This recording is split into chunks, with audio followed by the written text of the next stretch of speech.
தமிழர்கள் படுகொலை பார்ட் 2.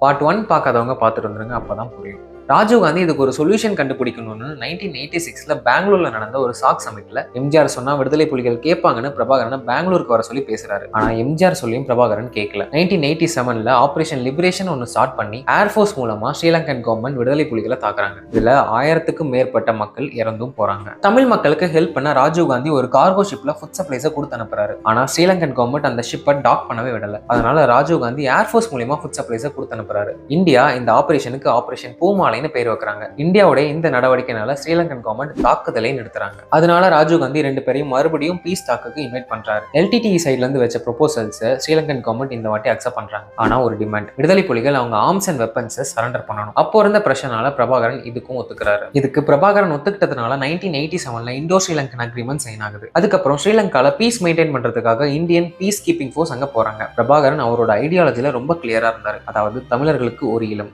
ஒரே தலைவர், ஒரே ஆர்மி. பட் அதுக்கப்புறம் இந்தியா TELO, ERPLF போன்ற ஸ்ரீலங்கால இருக்க தமிழ் ஆர்மிஸை மேனிபுலேட் பண்ணி வச்சிருக்காங்க அப்படின்றது தெரிய வந்தது. இந்தியாவை பொறுத்த வரைக்கும் எந்த ஒரு குரூப்பும் தனியா பவர்ஃபுல்லா ஆகிடக்கூடாது. அதனால நிறைய குரூப்ஸ்க்கு சப்போர்ட் பண்ணாங்க. ஆனா இது பிரபாகரன் அவர்களுக்கு சுத்தமா பிடிக்கல. அதனால இந்தியன் பீஸ் கீப்பிங் ஃபோர்ஸை அப்போஸ் பண்ணாரு. ஏன்னா இந்த அக்ரிமெண்ட் விடுதலை புலிகளை பவர்லெஸ் ஆக போடப்பட்டது மாதிரி தெரியுதுன்னு இந்தியா அவங்களுக்கு வச்ச ட்ராப்பாவும் பார்த்தாரு. இந்தோ ஸ்ரீலங்கன் அக்ரிமெண்ட் படி அவங்க வச்ச எந்த ப்ரொபோசல்ஸுமே இம்ப்ளிமெண்ட் பண்ணப்படல. அதனால விடுதலை புலிகள் ஒரு முக்கியமான தலைவர் திலீபன் இந்தியன் கவர்மெண்ட்டை எதிர்த்து 12 நாள் உண்ணாவிரதம். கருணாநிதி காலையில இருந்து மதியானம் வரைக்கும் பின்னாடி ஏர் கூலர் வச்சுட்டு இருந்தார்ல, அது மாதிரி இல்லாம உண்மையாவே 12 நாள் சோறு தண்ணி இல்லாம செத்து போனாரு. அதனால ராஜீவ்காந்தி தன்னை ஏமாத்திட்டதை நினைச்ச பிரபாகரன் எலெக்ஷன் பிரச்சாரத்துக்காக தமிழ்நாடு வந்தப்போ ஸ்ரீபெரும்பத்தூர்ல ஸ்டேஜ்ல பேசிட்டு இருக்கும்போது விடுதலை புலிகள் மனித வெடிகுண்டு வச்சு ராஜீவ்காந்தி அசாசினேஷன் பண்றாங்க. அதுக்கப்புறம் சில வருடங்களுக்கு ஸ்ரீலங்காவுக்கும் விடுதலை புலிகளுக்கும் உள்நாட்டு போர் நடந்துகிட்டே இருக்கு. 2004ல கருணாமன் அப்படின்ற விடுதலை புலிகளுடைய ஒரு மூத்த தலைவர் LTTE விட்டுட்டு ஸ்ரீலங்கன் ஆர்மியில போய் ஜாயின் பண்ணது விடுதலை புலிகளுக்கு ஒரு பெரிய செட்பேக் அமையுது. கருணாவுடைய துரோகம், ஆண்டன் பாலுசிங்கமுடைய டெத் எல்லாமே விடுதலை புலிகளுக்கு ஒரு பெரிய அடி. அப்ப இருந்த காங்கிரஸ் கவர்மெண்ட் ராஜீவ்காந்தி அசாசினேஷனுக்கு அப்புறம் விடுதலை புலிகளை எதிரியா தான் பார்த்தாங்க. 2008 to 2009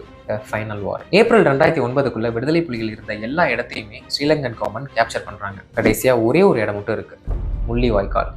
நோ வார் ஜோன் அப்படின்னு முள்ளிவாய்க்கால ஸ்ரீலங்கன் கவர்மெண்ட் அனௌன்ஸ் பண்றாங்க. அதை நம்பி தமிழ் மக்கள் லட்சமா போய் முள்ளிவாய்க்கால்ல தஞ்சம் அடைகிறாங்க. இது ஸ்ரீலங்கன் கவர்மெண்டோடைய ஏமாத்து வேலைன்னு தெரியாத அப்பாவி மக்களை பாஸ்பரஸ் குண்டுகளை போட்டு கிட்டத்தட்ட 2 லட்சம் மக்களை, தமிழ் மக்களை கொன்னு குவிச்சாங்க. பெண்களை நிர்வாணமா கற்பழிச்சு கொன்னாங்க, பெண் குழந்தைகள் உட்பட. மே 18, 2009 ஒரு தமிழ் இனமே அழிஞ்சது. அங்க இருக்கிற மக்களே சொல்லியிருப்பாங்க, எம்ஜிஆர் இருந்திருந்தா எங்களை காப்பாத்திருப்பாரு, ஆனா இந்த காங்கிரஸும் DMKவும் எங்களை ஏமாத்திருச்சுன்னு சொல்லியிருப்பாங்க. ஒவ்வொரு தமிழ் மக்களும் இதை பத்தி தெரிஞ்சுக்கணும்.